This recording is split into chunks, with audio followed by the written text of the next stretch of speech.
ये एम्पलीफायर आपको देगा क्लियर साउंड क्वालिटी और पावर जिसके आप दीवाने हो जाएंगे। और इस छोटे से एम्पलीफायर बोर्ड में आपको मिलता है एक स्पेशल फीचर जो बड़े से बड़े और महंगे से महंगे बोर्डों में भी कई बार नहीं देखने को मिलता, और वो भी सिर्फ 599 रुपये में। हाँ, सही सुना आपने। तो वीडियो को बिल्कुल भी स्किप मत करना। चलो जानते हैं इस एम्पलीफायर की खासियत। हेलो फ्रेंड्स, मेरा नाम है देव और आप देख रहे हैं देव ऑडियो लैब।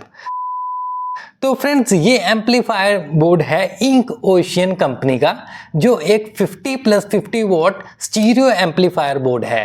फ्रेंड्स, बोर्ड के बारे में आपको बताना चाहूँगा। पहले तो हम इसके पोटेंशियोमीटर से ही ये पोटेंशियोमीटर नहीं है फ्रेंड्स, ये रोटरी एनकोडर है जो कि आपका इन्फिनिटी में चलता है। देखिए फ्रेंड्स, मैं इसको कितनी भी घुमा रहा हूँ तो इसका कोई एंड नहीं होता है।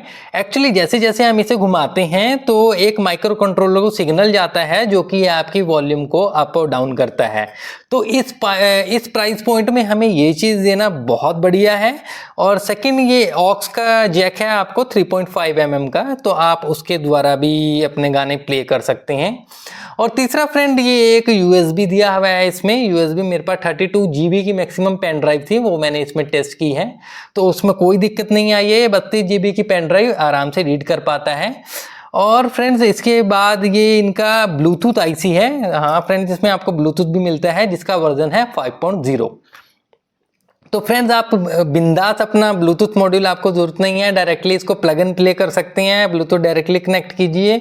और लेटेस्ट वर्जन आपको मिल रहा है 5 वर्जन 5.0, तो आप ब्लूटूथ भी इसमें यूज़ कर पाएंगे। और फ्रेंड्स, ये है इसका मेन IC जो कि मैं आपको बता ही चुका हूँ। ये बोर्ड 50+50 वॉट का एक स्टीरियो बोर्ड है, तो ये इसका मेन IC है जो स्टीरियो IC है।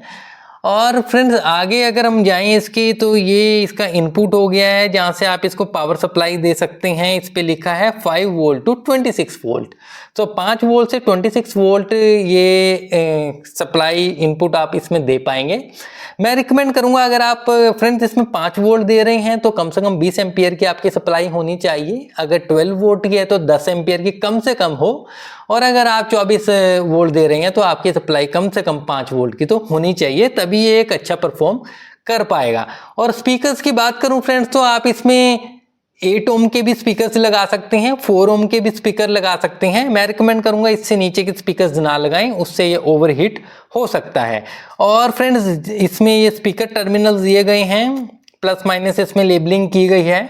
तो बिल्ड क्वालिटी वाइज फ्रेंड्स, ये मेरे को बोर्ड एकदम सही लग रहा है। मेरे पास कम से कम 4 साल से मैं इस बोर्ड को यूज़ कर रहा हूँ, तो मुझे अभी तक इसमें कोई दिक्कत नहीं आई है। और इसकी साउंड क्वालिटी तो मैं आपको बता ही चुका हूँ, बहुत बढ़िया है। बताना चाहूँगा फ्रेंड्स कि ये बोर्ड मेरे पास पिछले 4 साल से है। और उस समय कंपनी इसमें ये हीट सिंक नहीं दिया करती थी इस IC पे, बट जैसे ही अब मैंने चेक किया तो जो पिक्स वगैरह हैं उसमें ऐसा दिखाई दे रहा है कि ये अब हीट सिंक भी दे रहे हैं, जो कि एक बहुत अच्छी बात है।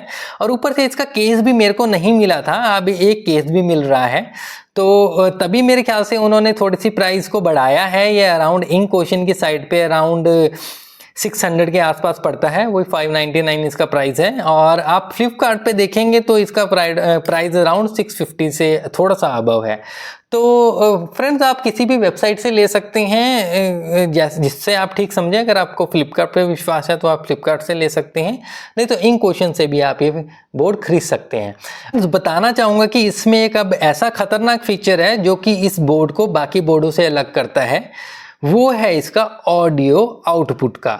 ऑडियो आउटपुट की मदद से फ्रेंड्स, आप इसको एक 2.1 सिस्टम भी बना सकते हैं। बताता हूँ वो कैसे बनेगा। तो देखो फ्रेंड्स, शुरुआत में जब भी हम कोई सिस्टम, अपना साउंड सिस्टम तैयार करते हैं तो हमारे पास थोड़ा बजट कई बार कम होता है, तो उस समय के लिए आप इस बोर्ड को खरीद सकते हैं। आप इस बोर्ड को एज अ स्टीरियो, मतलब 2 चैनल एक एम्पलीफायर की तरह यूज़ करिए। इसके लिए आप अपना 4 इंच का एक वूफर और 1 इंच के ट्विटर के साथ एक बुकसेल स्पीकर बना सकते हैं। और जब तक आपके पास मतलब और बजट नहीं आ जाता है, तब तक आप ऐसे की ऐसे यूज़ कीजिए। उसके बाद जब आपका बजट थोड़ा बढ़ जाए तो आप इस ऑडियो आउटपुट की मदद से आप इससे एक मोनो एम्पलीफायर कनेक्ट कीजिए, जिससे ये एक 2.1 चैनल का बोर्ड बन जाएगा।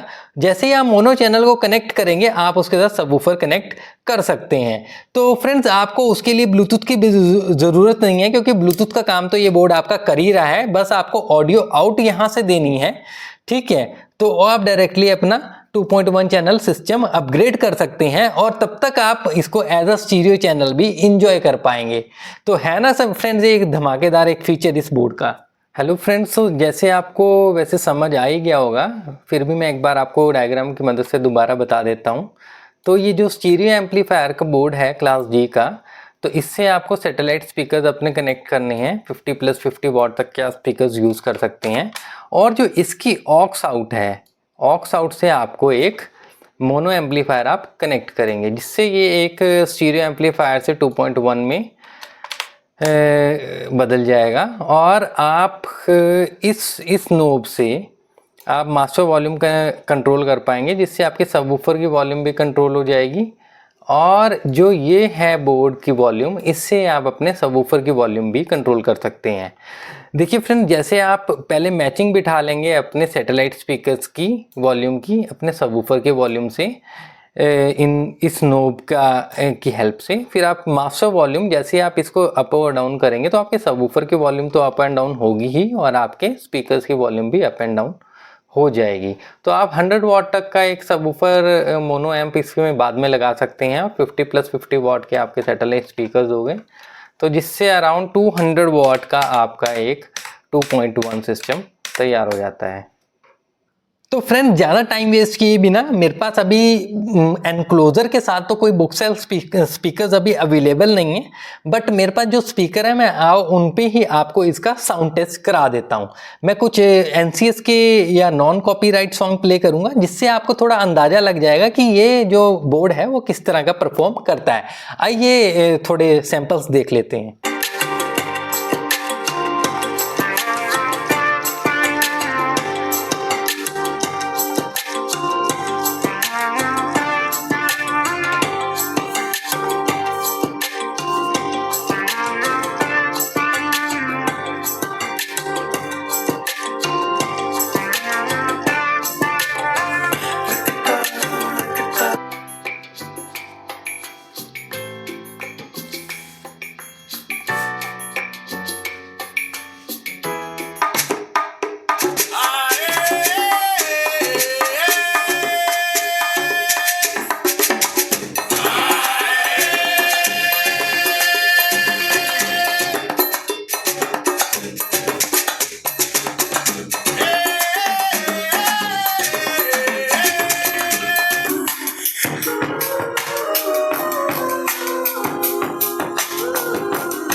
तो फ्रेंड, जैसे कि आपने वीडियो में देख ही लिया कि इनकी परफॉर्मेंस बहुत अच्छी थी।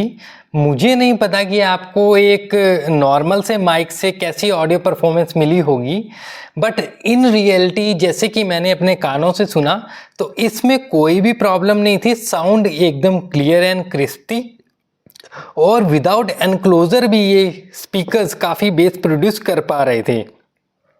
अगर इन स्पीकर्स को एक प्रॉपर एनक्लोजर में लगा के साउंड टेस्ट किया जाए, मुझे लगता है कि बेस में भी कहीं कमी नहीं आएगी। और फ्रेंड्स, बताना चाहूँगा कि मैं जल्दी इनके एनक्लोजर्स भी बनवाने वाला हूँ, और इसमें ये फिर हम फिट करके भी एक बार इनका डेमो करेंगे कि कैसी साउंड क्वालिटी आती है।